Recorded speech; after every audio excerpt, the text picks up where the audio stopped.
I'm originally from the Dominican Republic. I grew up there is in the southwest region. It's called Barahona, and we are a family of farmers. Like my father has been, what you call it, agriculture, I guess. So we grow like plantains. We have coconuts. Well, growing up, we even had cattle, which I was not fond of raising cattle. It's a lot of work and Gross. the heat of the sun of the Dominican Republic's is not forgiven. I graduated from high school when I was 16, so it was kind of early for most people. And I moved to college. Uh, I wanted to be an architect, but then we got hit really bad by a hurricane, and our economy basically tanked at that point. Back home, we don't get a lot of like scholarship and things like that. So basically, my father was paying for my education. And then I didn't like it. Somebody suggested that I went to the most famous art school from on my country. It's an international school actually. It's called Altos de Chavon, and it's a school of art and design. And it's partnered with Parsons School of Parsons, New York. I graduated when I was like 19, and then I moved to the States, like basically right out of graduation, without speaking English at all. That was 2001. So it's going to be 16 years this summer. So it was June 2011 when we came to America. My father has lived in America for a while, and then he went back home, and then he came back to live over here because our legal papers will start to come, and so he has to come over here to show some type of income or whatnot. So my older sister, my mom, and I think my younger brother, we all came in 2001 to the United States. They used to live in New Jersey at the time. So that's when I first came to America, was to New Jersey. I wasn't fond of it. It was very crowded and very different, like growing up in this back home. I guess your idea of America is not what I saw. So it was like a shocker. I thought it was gonna be more like New York or like the nice neighborhoods from Hollywood movies. Well, it wasn't quite like that. So we were there, and then short after, my sister was dating somebody who lived here in Atlanta. We moved like not even a month after we came to Atlanta. Didn't know anything about Atlanta except for the World Series that they won. Like the Brave won the baseball World Series, and that's all I knew about it. And then we came here, and that was another shocker. Not to mention that I couldn't speak English back then. Everything is so spread out. Public transportation was not something that you could take advantage of here in this in Atlanta. And I first came to Lawrence, Norcross in Gwinnett. That's where I first moved. It was interesting, but I came to a great family. They were from my country, and my sister's ex-boyfriend, and his family, they were very welcoming. They received us with open arms.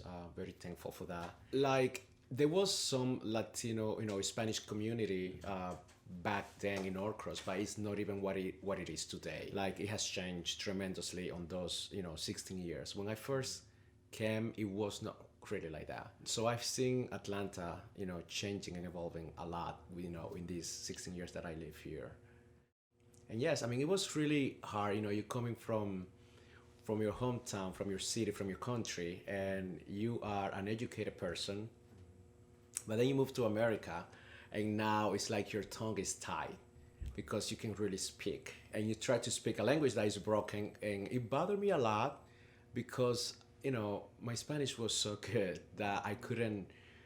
It was frustrating not to be able to communicate on the same level, like the same intellect, I guess, like I was able to do in my language. So that's when I decided to say I'm gonna learn English, and I need it fast. So I enlisted myself on it's called Interactive College of Technology. It's like where they teach you, or I took a English ESL, or ESL, English as a second language course. It was like a 15 months class, and within 4 months, I think I was like trying to speak. I make sure that I got some American or only English speaking friends. So that was the medium of communication. And I struggle, I'm not gonna lie. It was very frustrating, but now I can speak the language.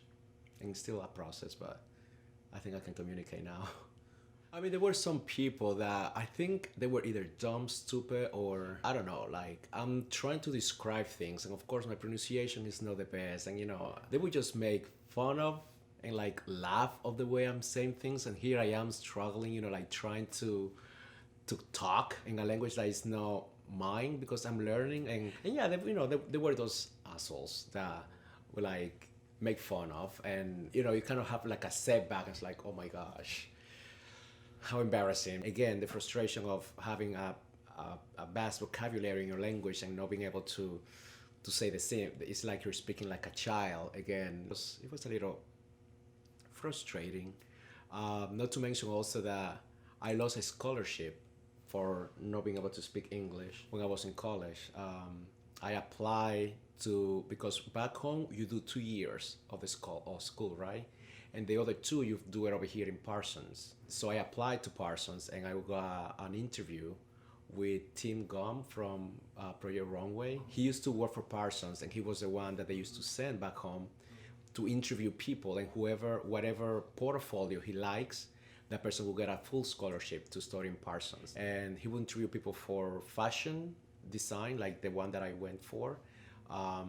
He would do interior design, graphic design, and fine art illustration. So from those four, he would pick one of each. So when I went for the interview with him, this is funny. I practiced like at least what I was going to say. And the moment I meet the guy, I forgot everything that I were supposed to say. It was so nerve-wracking. And there he is trying to make a conversation with me, and it's like my Spanish is not good, and my English was bad. But he liked my work. He even told my professor, it's like, gosh, my favorite portfolio was the one from the kid that doesn't speak English. But if I were to get a scholarship, I were supposed to start in September. There was no way that I could speak English within a 3-month period. So the scholarship went to my girl, the girl that she grew up in Oregon, so English was actually her first language, and she was amazing too. She was a great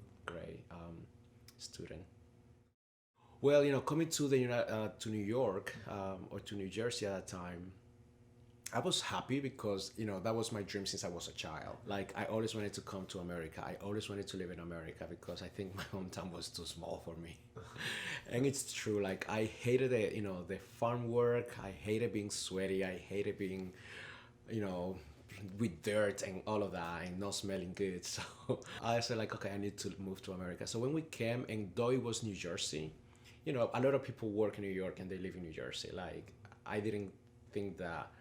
But still being independent, I was 19 years old. I didn't really, it was too new for everything. Like, that was my first time that I had to work because, I never worked back home except for my father's farm, but I never got paid or anything like that. And I went from high school to college right away. And while I was in school, I was living in campus. So there was no time for work at all. And then you come to America. And now there is a famous word that was the first one that I learned, bills. And there is bills to pay. So they, because my girlfriend my sister has her boyfriend over here. He said, like, just come to the South, we'll take care of it. I hated it because my eye was in New York, that's the fashion capital of the States. So coming to the South and like being over here where nothing was happening, like, there is no fashion here in the South. The dream of becoming a fashion designer was postponed, and then, more bills, and then life happens, and I did not become a fashion designer like the way I thought I saw it, coming up, with all the illusions. So I felt like I fell into a depression for a while, and I hated the South. I mean, I hated Atlanta for like a good 7 years. I couldn't see the light, and I was living with family and like trying to help my family back home. So it was hard, and then eventually I made friends here. I joined the volleyball club, and I made a good group of friends. So that made it a lot easier. Dealing with my sexuality, living with my family was another nightmare. Well, I mean, the thing is that imagine you move, you come here, you learn the language, but that was okay. It was the fact, I guess, that I felt that I was not being creative, that I was shrinking, that I didn't know, I didn't have like a guru, a guidance or anything. It was like, okay, my life became go to work, pay the bills and go to work, pay the bills. I didn't know what was going to be of my life. And, I'm living with a family and we are a family of conservative people. Like I was Pentecostal for a while, and Pentecostal is a very conservative religion. Being a young kid, finally outside from my country, I felt like it could be a little bit more liberated because I know deep inside that I was gay, but that was not something that I was able to express back then to my family. My mom's side of the family has a lot of them has like have military career, so they thought I was gonna take a military career as well. Well, that wasn't gonna happen because I when I used to go on vacation and I saw how the men like they shower with each other, I couldn't see a man naked because my body started to react. So I was like, if they find out, it's like I'm gonna be thrown with shame. And now I just had to kill myself after that. Coming to America, I said like, yes, finally, I'm out of everybody. I don't need to justify myself to nobody. But I was still living with my family. So that was not something that I thought myself talking to them. To my dad, who's been married 3 times and had 11 kids, and we come from a very macho society. I'm the only male from my mom and my dad marriage, so imagine that. So that was another thing that was very frustrating and depressing because I could never be myself. Like even when I was dating, and that was before cell phones became so accessible, right? When they would call, I'd be like, hi, I can talk right now.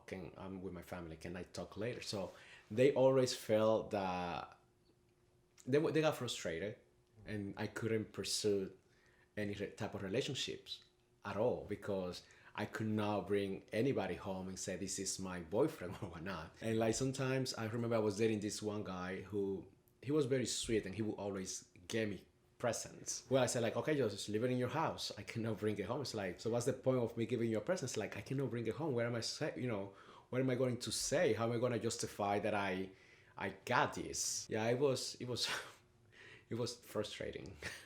And trying to justify my life. I mean, when I was home, I had a girlfriend and I thought that we were going to get married and all of that. I want us to break up, but I didn't have the heart to tell her like what was really happening. And I didn't want to hurt her, but at the same time, it's like, oh my gosh, I cannot continue with this. So eventually we started talking less and less and less because I did it on purpose. So she gets sick of me and decides to break up, and eventually she did. And then I felt like, okay, now I can maybe be with a man. But then, it had the family factor, and living here, it was very painful because I couldn't be myself around my family. And even today, I'm open. I mean, I'm out, but it's only so much I can say in front of them. Out of I don't know, I'm still have that fear, not respect, or I don't know what it is, but I can never say in front of my dad, "Oh, that man is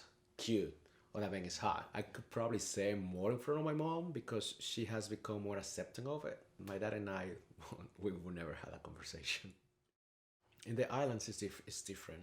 It's getting better now with media and social media getting so much exposure. So it's kind of changing, but we're still a little behind. Especially like when I go, one time I went back home and I went to see some of my friends from high school. It was around the holidays, so a lot of them were there. And this guy who is the godfather of one of my sisters, I grew up calling him almost uncle, like you said, like we might not be related because they are older and we are close in the family, whatever. He made a comment that it really hurt me, but at the same time I was at his house, so I didn't know how to deal with it. And I think that was one of the reasons why also I don't look forward so much to go to my hometown, because there's so much ignorance over there, and I'm not there long enough to school people, you know what I mean?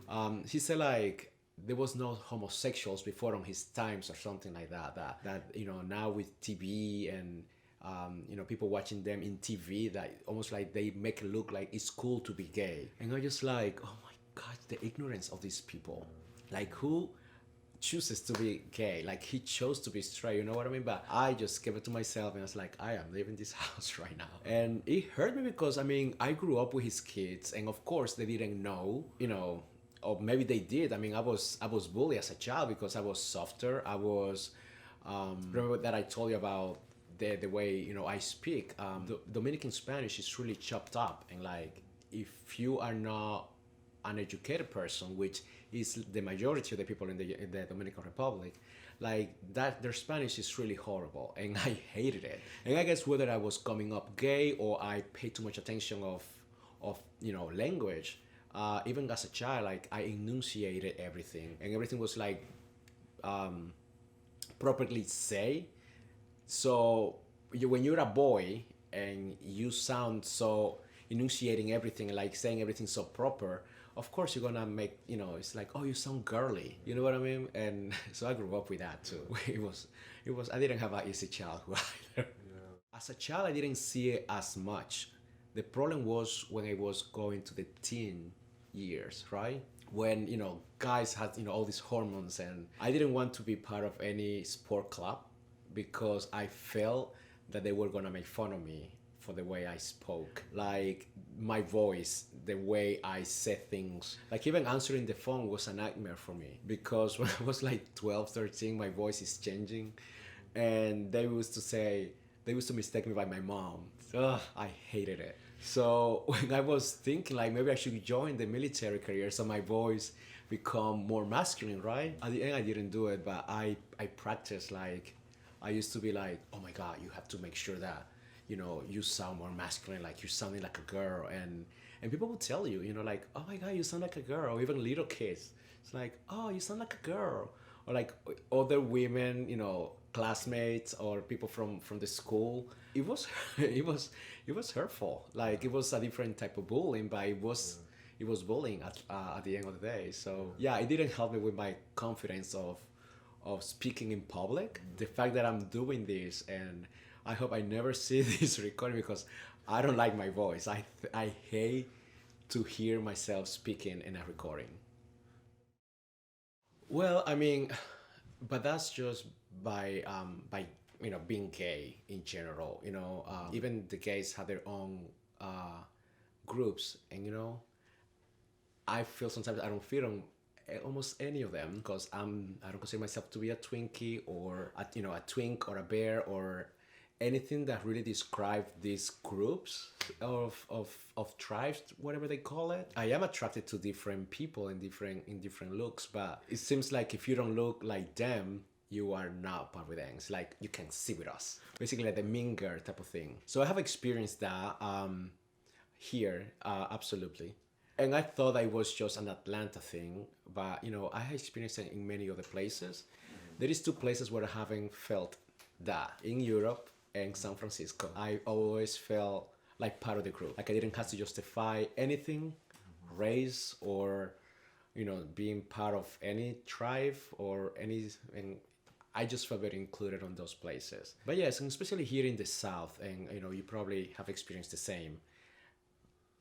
Georgia people, even the gay people, they still have their prejudice behind, you know, behind themselves. And until I speak, a lot of people don't know exactly where I come from. So there is a lot of what you call, almost like, oh, I'm not talking to him just based solely on the way I look sometimes, I feel. Because then once you speak to them, some of them are cool. It's like, oh, I didn't know you know, you were a foreigner or whatever. So now out of the sudden I'm interesting. I don't know. It's just weird, but yeah. That's another thing. It's like their conversation level, and you know, and that's almost like, are you kidding me? Like I had to be drunk to be dealing with this shit at a bar, and that's why I drink so much. Because though I want to be out and be with my friends and have a good time, but like to deal with all this BS, it's like I have to be drinking because other than that I can tolerate half of these people. Yeah, everything is like, oh, what are you wearing? And you know, it's almost like it's okay to bully your own. It's okay to be a bitch. And if you are a bitch, or like if you are, oh, I just do myself, like I don't care what anybody think. And it's almost like, but you fall on the same cliche as everyone else by you pretending that you're any different. you just follow everyone else that think that they are different. Like I deal with these people all day long, and like they just follow the same cliche. And it's like, oh, he's looking at me, oh, don't look at me. It's like they pose so much, and like, and then when you come to have a conversation with them, the first thing is like, oh, so where do you live? Where do you drive? Where do you, you know? And the gym jocks, you know what I mean? It's like I barely go to the gym. I should work out more. I agree with that. But yeah, if you don't have certain body, they won't even pay attention to you. So that is sometimes not very, what you call, it doesn't help your self-esteem. If you don't go to the gym, you can't have the guy that you really like. That's why I love my group, because you know, I'm actually the one that dresses the fanciest according to them in the group.